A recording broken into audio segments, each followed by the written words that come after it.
Welcome everybody to the Six Rings Canes baseball preview, right? Preseason, well, not preseason, our baseball season preview. I'm here joined by Vish from the Five Reasons Sports Network as well. Vish, thanks for joining.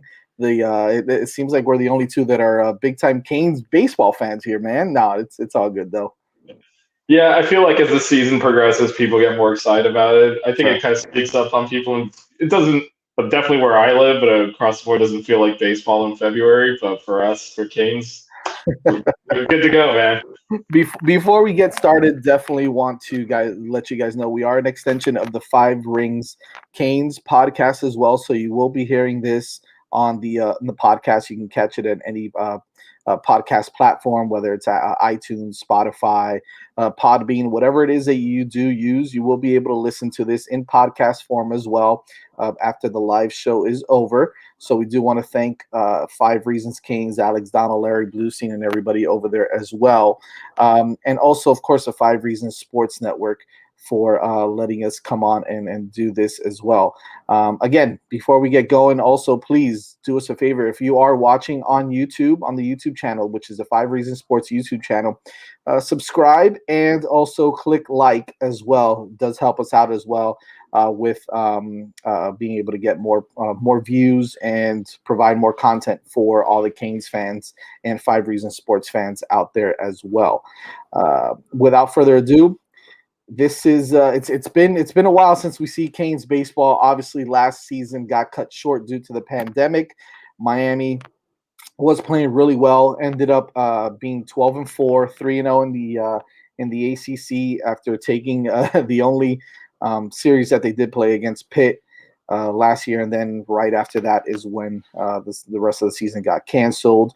A lot of changes, but a lot of things are staying the same as well. So I definitely want to preview the season first and the new team, because there are a lot of new players as well. Some really highly touted players that have come in from the high school ranks and also from the college ranks. The transfer portal has not only been good to us in football, but also in baseball this year. So we'll talk a little bit about that, and then we'll get into the Canes Gators weekend preview, which hasn't been too good to us lately. But Vish, I want to start off with this program.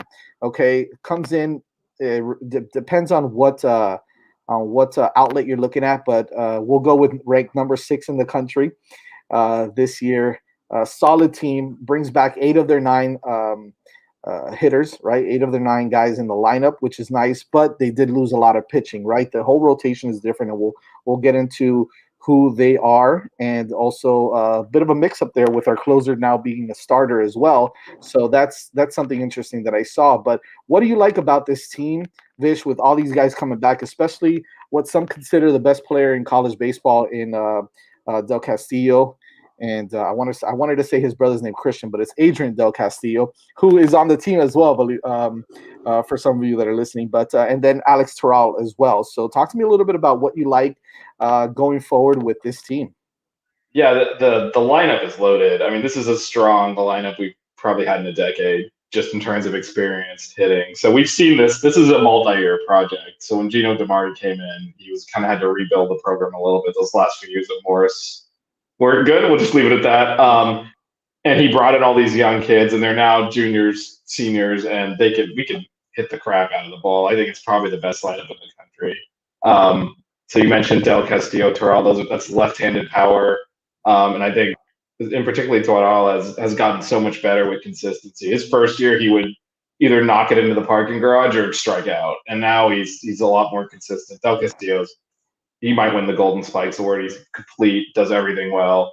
But then just a lot of good utility players, people that can steal bases like Jordan Lala, Jenkins as well. So it's just such a well-rounded lineup. Can beat you with left-handed and right-handed hitters. So I think just that overall, there's power all over the place. Raymond Gill is a righty that has power. So I think it's going to be really difficult for pitching staffs to match up because there's not a lot of quality left-handed pitchers in college baseball, or really in general, right? And then you're coming in here and you're seeing Del Castillo, you're seeing Toral, and you're having to deal with them often with righties, and it's hard for opposing pitchers. So I'm really excited about this lineup, and And I mean, and they're proven quality there. And like you said, I remember the last thing I wrote on Canes baseball last year was a preview of the Virginia Tech series that never got played, and I was just like, it's over, it's done, that's it. Oh God, I know. uh, that team was going on. It's just Oh, really absolutely. They were so loaded last year, especially with that pitching. And like you said, I mean, the lineup is so stacked this year. I think the only guy that we're missing is Freddie Zamora, right? Who ended up going to play professional baseball. But plug in one of the top players in the country. I think this is who they're going to go with that shortstop. A local kid, which I mean, Miami does good. They brought in the number one class in recruiting this year as well, based off of I believe it's Baseball America's rankings. They brought in the number one recruiting class, and they bring in a couple of really great pitchers. But I think what I'm most excited about is to see the shortstop or slash infielder Yoandy Morales out of Braddock Senior High, who can really swing it. I was able to scout a little bit and watch a little bit of tape of him swinging the bat, and whether he's doing it with wood or with aluminum, the kid can stroke. He's smooth. He's nice, tall, lanky, prototypical shortstop that Miami likes. Right? Obviously, you saw Freddie Zamora, and I think if he stayed another year, he probably is a first round pick as well. But I think he did the right thing and go. I mean, he's a legitimate player that can play at the next level. So plug in probably what looks like to be Morales at shortstop, and I don't think you skip a beat when it comes to the bats there either. yeah. And you bring up a good point. I mean, the team is so loaded that like I named like 6 players and didn't name him. Because there's so much talent on this team that like you can go position by position, and it's frankly hard to believe that we returned this much talent. You mentioned Zamora; he's literally it that was lost. Yeah. So Yeah. this team is just stacked at the plate, and so I think any team that faces us is going to have a problem. Well, it's the only guy we lost in the lineup. However, I guess it's a good segue to kind of talk about the pitching staff because there's a problem there. there might be a problem. Daniel Fetterman is actually now going to be our Friday night starter, which I was a bit dumbfounded by that because there's a couple of kids that pitched last year that looked like they had some promise. The first one to me that came to mind was Alex McFarland, but Daniel Fetterman was our closer for maybe a year or two and did okay. Okay, wasn't terrible, but comes in now and becomes our Friday night starter. So switches from the role of having to throw two or three. I think he was actually a pretty long relief closer per se because you saw him come in the 7th or 8th inning sometimes and throw a few innings. So I don't think that his transition to a starter is going to be a huge change. But still, I mean, when you're used to coming out of the bullpen for so long, coming in and now being your Friday night starter, that's going to make a big difference in that rotation. Yeah, I mean, I wasn't really enamored with him as a closer. He seemed to struggle, like you said. His first year as a freshman, he was kind of more of a midweek guy, and then evolved into the setup guy for Veliz, who was ridiculous. Right. He would come and just blow everyone away. So I think Fetterman was okay in that role. When we moved into the closer role, even when he got the save, it was always a battle. Like you said, he was going in there to do long relief, even if it was for one inning. It was going to be long relief. So it was I definitely like him more in the starter role. He was better in the midweek than I feel like as a closer, he was just battling constantly. Your closer, you want to come in there and just blow people. And you bring up a good point. I think for him, it was establishing a rhythm, and he couldn't do that in an inning, right? You saw him struggle. You saw him throw too many pitches, get behind too many hitters. Whereas as a starter now, you can kind of settle in, and whether you have a little bit of a shaky first inning or so, you can still settle in, throw some more pitches, and I think you're right. I think he's going to be better off as a starter. The Saturday guy is Victor Medeiros. Am I right there, Victor Medeiros? Did they actually name the weekend rotation? Because I was looking for it, and I think Medeiros is an option, but I didn't realize they actually said he. Oh, when did that happen? I must have missed that. They named it just a few days ago. It was Medeiros and then Alejandro Rosario, or the other way around.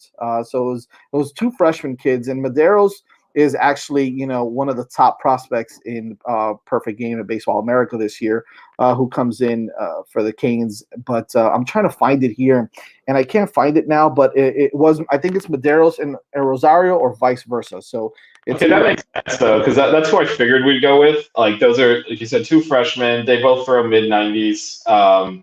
So I actually, frankly, think it's really just a matter of them settling in. I wouldn't be surprised if Fetterman is not the Friday starter after a month or so. Once these freshmen kind of get more acclimated, it kind of makes sense to have him as the more experienced person take the Friday games to start with, but their stuff is much better. And I think once they kind of get used to pitching at the college level, like those are the two guys that I figured we'd go with, just because they have the best upside. You mentioned McFarland, and also right. if they added a lefty in there, it'd probably be Palmquist. Like they're good, but Medeiros, like you said, and Rosario, those are really our two top prospects that we signed this year, and they both have Friday starter stuff. It's a matter of kind of just adjusting to being pitching in college. So I think this is a situation where you get them in there at the beginning of the year. They're probably going to take some lumps, but when you start getting into the business end of the season, April, May, into the postseason, you'll be better off for it. Well, and we're going to see it right away if they've got the stuff or not. I mean, I don't know if I want to gauge their first their first start against the number one team in the country this year's as kind of their highest point or their lowest point, but I think you're going to see right away if they, if they can go up against the big boys like the Florida Gators and compete, right? Which is what I really want to see out of the pitching staff. I don't necessarily think I feel like our staff is deep. Not only as starters, but the middle relief guys, the back end guys.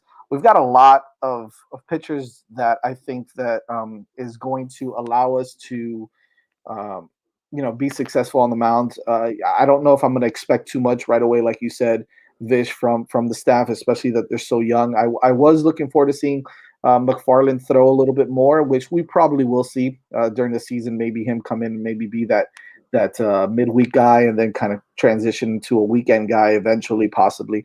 But some of the other guys that I think are going to have a chance to really come out and pitch are Jake Smith, I believe is his name, is another big time recruit who came in, right-handed pitcher, 6'4". He's a sophomore, so he played actually at Chipola, and he's from Chapel Hill, North Carolina. So coming in from North Carolina, that's another kid that I really want to see throw. And Jake Garland, who's another kid who came in last year out of Jupiter, big kid, 6'5", 230 pounds, throws hard as well. So I think a lot of those guys are going to get some time on the mound.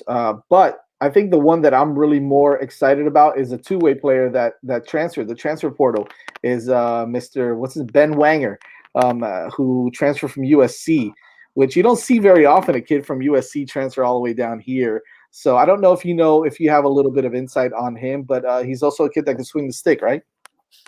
Yeah, and he looks like he's going to be the closer, so he's definitely got a defined role. So I don't know how much we'll use him in the field. He is a two-way player, like you said, so he'll pitch and hit. I don't think he's going to start in the field. So well, obviously we talked about how low the team is. That's a pretty big ask. But yeah, he's gonna be the closer. So that kind of freed Fetterman up to go into the rotation. So I think that's his role. A lot of experience, like you said, he's a grad transfer. So he's not just a transfer, but he's a graduate student. So hopefully, and he pitched USC is also a big time program, so he's not going to be new to this stage. So yeah, I'm excited to see him come in there and close, because I just was not. I was always like pearl clutching when Fetterman came on to close games. So I'm definitely looking for a change there. But I think the other thing you mentioned earlier is there are a ton of arms here. There's not a lot of experience, but there's a lot of options and a lot of real high level talent that just hasn't had an opportunity yet. Because frankly, like when you have guys like we had last year, all three of the starters in the rotation are now in the minor leagues. Like there's not going to be that many opportunities, because those are guys that'll come in, they'll eat innings, right? I mean, that's what we had in the starting rotation last year. So when your starters go in 6 or 7 innings, you kind of know there's not enough time. There's not really a lot of innings to work in bullpen arms and all that. So right. So with all of the options we have here, and then JD Arteaga he figures it out. He always figures it out. So I think it's going to be a challenge for him, but he'll eventually figure out like roles for all of these arms. You mentioned McFarland. Like, is he more valuable as a midweek guy or as someone that can come in and give 2 or 3 innings on a weekend in a tough spot? Hard to say right now, but JD seems to always like get it working, and then by the middle to end of the year, everyone has like a role, and you almost know, oh, it's the 7th inning. We know he's going to this guy, and that guy's going to come in and get us 3 outs. And so I have complete confidence in JD. I think that guy right now is we've seen him do it now for a few years. Is JP Gates, the two-way? He's another two-way player who is going to get a lot of time. Whether it's at DH or somewhere in the outfield or whatnot, they'll probably rotate some guys there. But I'm excited to see him because he's proven that he can come in for an inning or two. He's a left-handed pitcher, which we don't have a lot of experience from left-handed pitchers.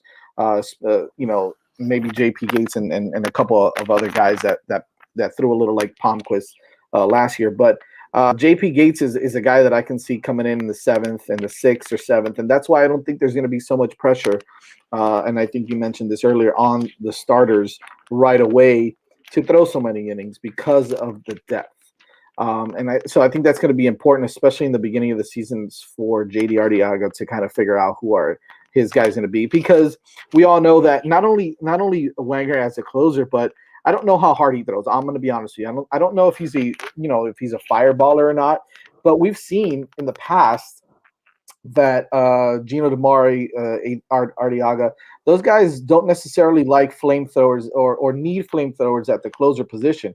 We've seen the Submariners like Kyle Bellamy come in and be an excellent closer, and he didn't throw 95 miles an hour, right? He was kind of a mid-80s guy who threw. I mean, he was sick, but they don't necessarily need to be these guys that are throwing 95, 96. I mean, Brian Garcia was a stud. He didn't throw 95, 96, but he was up in the low 90s. So I think it's going to be interesting to see how this pitching staff kind of rounds out. I think that's going to be the most important thing, because we do have guys like Chad Bourne coming in, CJ Kafis, some of those guys that are probably going to have to sit a little bit and watch these guys rake, because I don't know if there's a hole in that lineup right now. Yeah, and that's a really good point. I think Veliz is probably the only guy we had that threw gas. Yeah. I think everyone else, like you said, we've had a lot of really good closers that were not flamethrowers. Veliz was, and then his two-seamer moved, and that thing was unhittable. I used to love watching him pitch because he would just they couldn't touch it. But I miss Veliz. He was also a little bit. He was a little also a wild thing, right? Right. He would walk. It took a while to get going, and then I remember like he could. So he was a two-way player also that eventually settled into being a pitcher. But you're right. He couldn't find the zone. We tried him in a midweek starter role. He struggled there, and then all of a sudden, it was in the middle of the season. The light bulb went on, and I remember it was a midweek game. They brought him in relief. He struck out like 6 or 7 batters in a row, and I was like, "What do we watch?" And then from there, he owned it.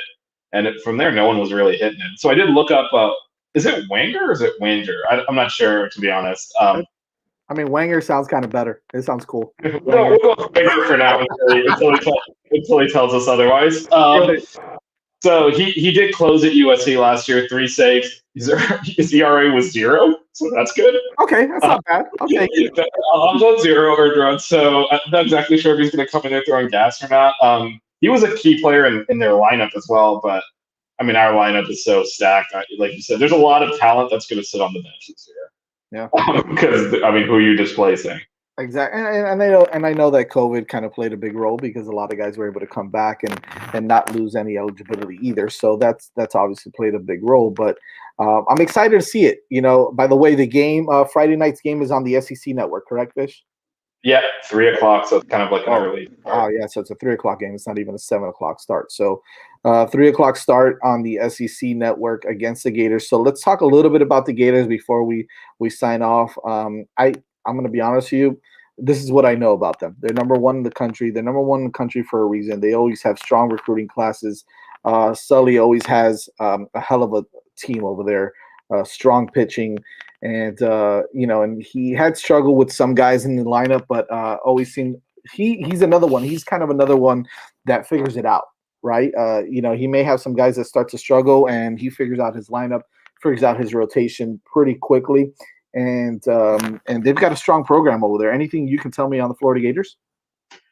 Yeah, I mean, like you said, they're basically consensus number one. So when you look at the Canes ranking, it's 5 or 6 at the high water mark, and then one poll has them in the 20s. Gators just 1-1-1-1-1, and the reason for that is so similar to the Canes, they should have lost 2 of their pitchers, except they came back even though they got drafted high. So they basically have 2 pitchers in their rotation, Tommy Mason, Jack Leftwich, I believe are the names that. Okay. Everyone, those guys are gone. If you're talking last year, and they basically decide to come back, and so they have 2 guys that frankly shouldn't be in school anymore, starting Friday and Saturday, and then their Sunday starter, Barco's someone that people think has like first round pick stuff. So just their starting pitching is ridiculous. Unbelievable.